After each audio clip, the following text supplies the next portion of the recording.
Hey, what's up my peeps and peepettes? This is your King Redis Power back with the reviewing station with some exciting Transformers The Last Night action figure goodies. So here is the first figure I'm going to review out of this series, which is the Premier Edition Berserker, or should I say Decepticon Berserker. So here is the packaging first and foremost. That's the partake of every single video review, so let's go ahead and get to it.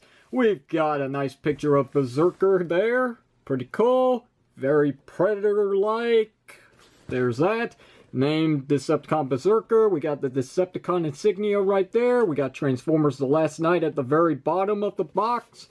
We've got Transformers right here going across the top on the right side of the box. And we got Premier Edition right here. Onto the side here. And you're not going to see this too well. Let me raise the camera so you can get a better look at this. And here we've got a little brief bio of the Decepticon Berserker. Raging Destroyer. That is it. We've also got a very nice picture of Berserker in full-on glory. There's the Decepticon insignia at the bottom there. Onto the back of the packaging, and here we got Decepticon Berserker. We've got some CGI renderings of the actual figure at hand, which unfortunately is not the action figure at hand because this is just too clean, and you can definitely tell by looking at it very close that, again, this is just computerized rendering of the toy itself in its vehicle form and robot form.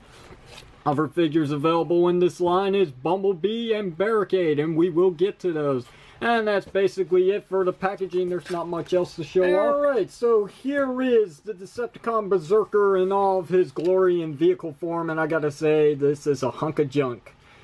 No offense. This figure here is pretty bent up, as you can see. We've got some warping going on here on the back portion, which is unfortunate. It keeps these panels from actually lining up.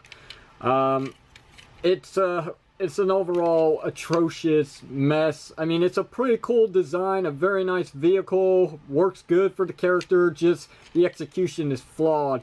And I noticed that this is going to be a majority factor here when it comes to the release on this figure, because there has been quite the reviews of this guy so far, and everybody says that these panels don't line up, or there's a big gap. There seems to be some stretch marks and some blemishes going on because of the packaging of the figure, which is unfortunate. It happens on both sides of the door, which is unfortunate. The Decepticon insignia happens to be misaligned on some of the sides of the car, and basically it is a mess, and there's nothing that I can do to fix this, unfortunately. This is pretty warped, so bad that I gotta return this figure. But before doing so, I have already taken the liberty of purchasing another one. So let's put this one aside here and let's talk about this one. Yes, there's a little bit of some gap showing on both sides. That's unfortunate, but again, it's going to be a massively produced problem with this figure. But it's not as bad as the one that you just previously saw. This one's actually pretty good, and it's a decent job, especially with the Decepticon insignias. It's not bad. I do like this vehicle form. I think it works for the character, and the wheels work pretty good. They do roll very nicely. Doesn't seem to be any hindrance whatsoever, especially with the weapon storage at the bottom, which is, I'll just go ahead and remove these anyway, because we're going to get to these very shortly. But yeah, I mean, overall, I really do like the design of this vehicle. There's a little bit of a scuff there on the windshield. That's unfortunate, but I guess I could paint that over if I wanted to. I just choose not to. It's not bad of a paint job, as a matter of fact. The tail lights are actually painted. I was not expecting that, to tell you the truth. The signal lights are painted. The headlights are painted. The Chevrolet logo is painted there, and it's also painted on the back. So, you know, the windows are all painted. The Decepticon symbols are painted. Well, of course they should be, because they're actually printed on. It's not like they're in raised detail. They're not sculpted into the plastic, which would have been cool, but hey, it wasn't meant to be. So, basically, that's really it for his vehicle form. There's not really much else to say about this, but before I take him into transformation, I forgot to show off something. My apologies, but yes, he does come with a set of instructions. So, yeah, let's take a quick look at this for 1 second before we get to the transformation on this guy. Woo! There's that. Onto the back here. Woo! this is actually pretty small. These steps are very difficult to see. Even with glasses, these are very hard to come. Anyway, let's go ahead now and get to the transformation before I just keep complaining about other things. So basically what I like to do is I like to go ahead and start by flipping these panels back here. That makes it a little easier. Then I'll pop this sucker here, and then I'll flip this up here. Then I'll go ahead and disconnect these tabs here, which makes up the back portion. As you can see, go ahead and fold all this in and get that out of the way now. Then I'm going to go ahead and flip this up. So basically what you're seeing here are the legs already. Gonna rotate here, flip this up, flip out the heel spurs like so, bring down the legs like this, bend them in such a way where it looks like he's doing the chicken walk. Most of the Decepticons in the Transformer movies do anyway, so there's that. Yep. So flip up his backpack. Bring out his head just a little bit, rotate the arms like so, flip out the hands like this, and then close that panel up. Back here, you bring out the horn, or whatever, spikes for his shoulders. Do the same thing over here, except I'll do this already. Go ahead and flip up the hand again, bring out that panel, close everything back up, go ahead and take this, basically bring all this back like so, get his back straight. It does have a little bit of a hunchback crunch going on, but it's not as bad as I've seen with other Transformer movie figures.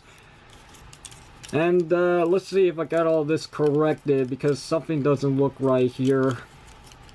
I thought this was actually supposed to go down. There we go. Up! What was that? The head. Of course. Because you can't have a good Transformer figure without some complications, but yeah. Lo and behold, here he is, Berserker, in his robot form, and he looks pretty sweet. I gotta be honest, I like the way this figure looks. The compactness of his transformation from his vehicle form to its robot form is really good. I like the engineering on this guy. Yes, sure, he's kibble. I mean, he's everything about kibble here, but the way that everything stores up into the back here works pretty good. Yes, he's got a bumper basically for the ass. I get it. I mean, he's got a lot going on here for the back. He's got some going on for his arms, but you know what? It's a parts former, sort of, and it just kind of works with me. I really do like the way this figure looks. I like this X design going on his chest. It's very simplistic. It's just like taking a Sharpie and go and be done with it, but it kind of works for the guy, and I'm not so sure why. That head sculpt, fantastic. I love it. And I love the fact that his eyes are painted pretty good, very nicely, as a matter of fact. That's kind of hideous. I like it. It's very Predator-esque. I love this.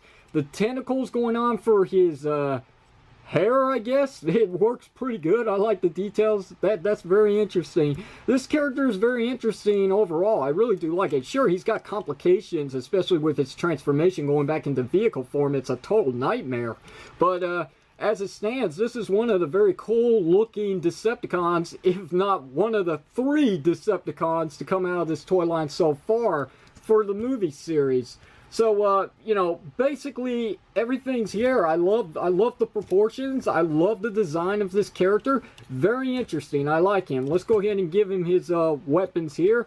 Basically these, like, little spike dildos, I guess, with sharp arrows at the end, I suppose. And, yeah, what you can do is storm in his hands like so. And, yeah, now he's ready to go take on Bumblebee and, I guess, some of the Dinobots. And, what you can do for weapon storage, going by the instructions, which I gotta say is freaking ridiculous, is you can clip them back here onto the back of his backpack, and they don't stay in too well, unfortunately. Oh yeah, sure, make me a liar now, but every time I've been doing this before filming, they just want to come out. Look at that. Oh, now it came loose. See, there we go. So sometimes it works and sometimes it doesn't. Anyway, let's go ahead and get to the articulation on this guy, because that's main reason on why you're here. You want to know how good is it? Well, it's pretty good. It's got a ball jointed head, as I did show off due to the unfortunate decapitation. That's pretty loose. I might have to apply some super glue to that. We got ball jointed shoulders. They do go around complete 360 without hindrance. They do have a hinge joint for up and down movement due to transformation. We got upper bicep swivel, which is nice. We do have single jointed elbows, and they do go to a 90-degree stance. That's pretty good. There's a little bit of some hand articulation, or should I say the wrist, because of transformation it folds inward and outward. Nothing at the waist. He does have a little bit of transformation to the waist, so I guess you can call that articulation, so like an ab crunch. Yeah, that kind of works. Ball jointed legs, this much going up, which is pretty damn good. Back, a full stance, which is very nice. We do have some inward and outward play as well, but you ain't gonna get no JCVD poses going on here. We do have thigh cuts, which is nice. Full rotation if you so choose. We got single jointed knees, and they work pretty good. We do have another joint here, but this is basically at the feet for up and down movement. And unfortunately, that's really it. There's no ankle rocker pivot, which would have been nice, but I understand why they didn't do it. And that's basically going to be it for this guy. There's not much else to really say about him. I mean, I do recommend him, but I mean, really when it comes down to it, you might want to take a good look at the figure you're about to buy. And if you notice any complications, especially like with what's going on with the first figure I bought, you might want to take it back and get a refund and try again if you can. So let's go ahead and do a size comparison to wrap up this video review real quickly. And here is the next figure that I'm going to review, which is Bumblebee from this line. Which isn't a bad figure. We'll get to him in just a little bit. So at a click of another video's time, basically for you. For me, it's going to take another recording, which is about a good hour or so to make sure everything goes right.